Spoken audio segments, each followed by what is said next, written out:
بسم اللہ الرحمن الرحیم۔ ناظرین محترم، السلام علیکم ورحمۃ اللہ وبرکاتہ۔ آج کے اس موقع پر آپ کے سامنے حج کے فرائض اور اس کے واجبات کا ذکر کیا جائے گا۔ یقیناً آپ جانتے ہیں کہ فرض کا مطلب یہ ہوتا ہے کہ ایسا عمل جس کے چھوٹ جانے پر حج ہوگا ہی نہیں، اور واجب کا مطلب یہ ہوتا ہے کہ وہ عمل لازم ہے، ضروری ہے، لیکن اگر وہ چھوٹ جائے کسی وجہ سے تو حج تو ہو جاتا ہے، لیکن اس کے ساتھ ساتھ دم یعنی جانور کو ذبح کرنا ہوتا ہے، جو اس کے کفارے کے طور پر یا اس کے عوض کے طور پر لازم ہوتا ہے۔ تو سب سے پہلے ہم اب شروع کرتے ہیں حج کے فرائض۔ حج کے اندر 3 چیزیں فرض ہیں۔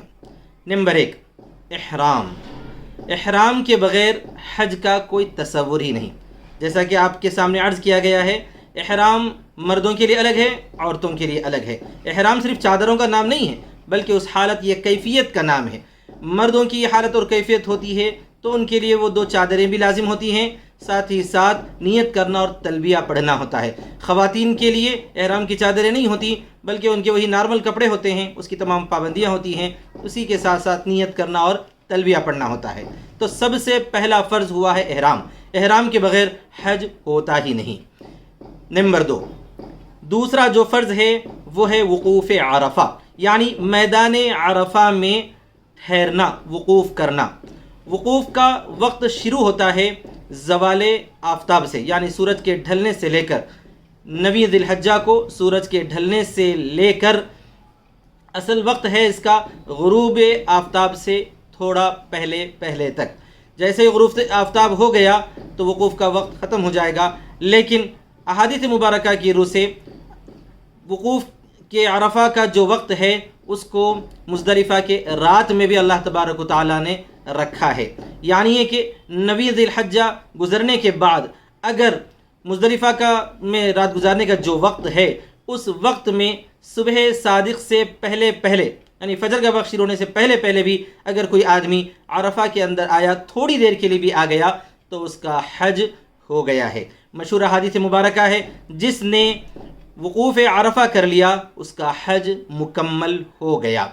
تو یہ دوسری چیز رہی۔ اور تیسرا ہے طواف افاضہ، جسے طواف زیارہ بھی کہتے ہیں۔ طواف زیارہ یعنی یہ کہ رمی جمار کے بعد جا کر جو طواف کرتے ہیں وہ فرض ہے۔ اگر وہ طواف نہ کیا جائے گا تو حج مکمل نہیں ہوگا۔ اور اس طواف کا جو اصل وقت ہے وہی وقت ہے جو 10 ذی الحجہ سے لے کر 12 ذی الحجہ تک۔ اگر اس کے بعد اگر طواف زیارہ چھوٹ گیا، طواف افاضہ بھی جسے کہتے ہیں، اگر وہ چھوٹ گیا تو بعد میں بھی کرنے کی گنجائش ہے، لیکن اس کے ساتھ ساتھ تاخیر کی وجہ سے دم ضروری ہو جاتا ہے۔ تو یہ 3 چیزیں فرض ہوئیں۔ نمبر 1 احرام، نمبر 2 وقوف عرفہ، نمبر 3 طواف افاضہ یا طواف زیارت۔ پھر اس کے ساتھ ساتھ اب ہم واجبات حج کا ذکر کریں گے۔ تو واجبات حج میں سب سے پہلا واجب ہے وقوف مزدلفہ۔ وقوف مزدلفہ کا جو اصل وقت ہے وہ ہم کو ذہن نشین رہنا چاہیے، وہ یہ ہے کہ صبح صادق سے طلوع آفتاب تک ہے۔ 10 ذی الحجہ کا جو صبح صادق ہے اس سے لے کر طلوع آفتاب تک کا جو تھوڑا سا وقت ہے، یعنی جو ہے 1.5-2 گھنٹے کا، یہی اصل وقوف مزدلفہ کا وقت ہے۔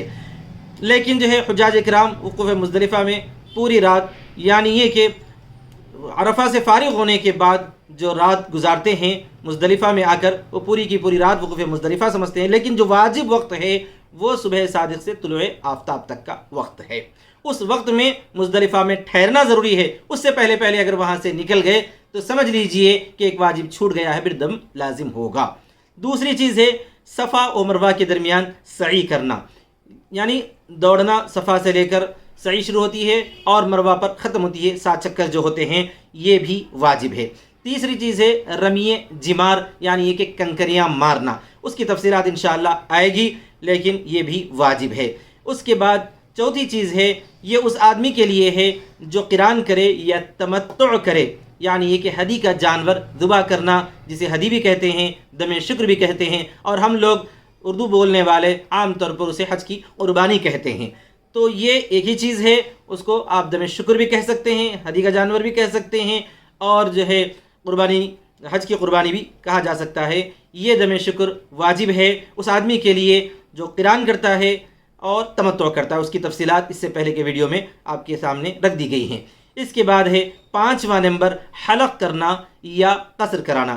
حلق زیادہ افضل ہے، اگر کوئی حلق کراتا ہے تو بہت اچھی بات ہے، اگر کوئی نہ کرائے حلق تو قصر بھی کرنے کی اجازت ہے۔ وہ یہ کم از کم چوتھائی سر کے اتنے بال کاٹنا جو ہے انگلی کے پور یا 1 انچ کے قریب ہوں، اور رہی بات خواتین کی تو وہ صرف قصر ہی کریں گی۔ اس کے بعد ہے نمبر 6، وہ بھی آفاقی کے لیے، یعنی اس آدمی کے لیے ہے جو حدود میقات سے باہر رہتا ہو، اس کو آفاقی کہتے ہیں۔ ویسے آدمی کے لیے ہے طواف وداع کرنا۔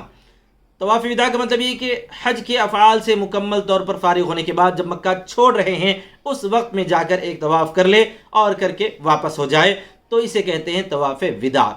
تو ناظرین محترم، آج کے موقع پر آپ کے سامنے حج کے فرائض اور حج کے واجبات ذکر کیے گئے ہیں۔ اللہ تعالیٰ سے دعا ہے کہ اللہ تعالیٰ ان حجاج کے حج کو حج مبرور اور سعی مشکور بنائے جنہوں نے حج کا ارادہ کیا ہے، اور اللہ تعالیٰ تمامی حجاج کو تمامی افعال حج، مناسک حج آسانی اور سہولت کے ساتھ مکمل طور پر بغیر غلطی کے ادا کرنے کی توفیق عطا فرمائے۔ آپ حضرات سے درخواست ہے کہ حجاج تک خاص طور پر یہ ویڈیو پہنچائیں تاکہ وہ لوگ بار بار اس کو دیکھتے رہیں اور ان کا حج بھی صحیح انداز میں ادا ہو جائے۔ آمین۔ وآخر دعوانا ان الحمد للہ رب العالمین، والسلام علیکم ورحمۃ اللہ وبرکاتہ۔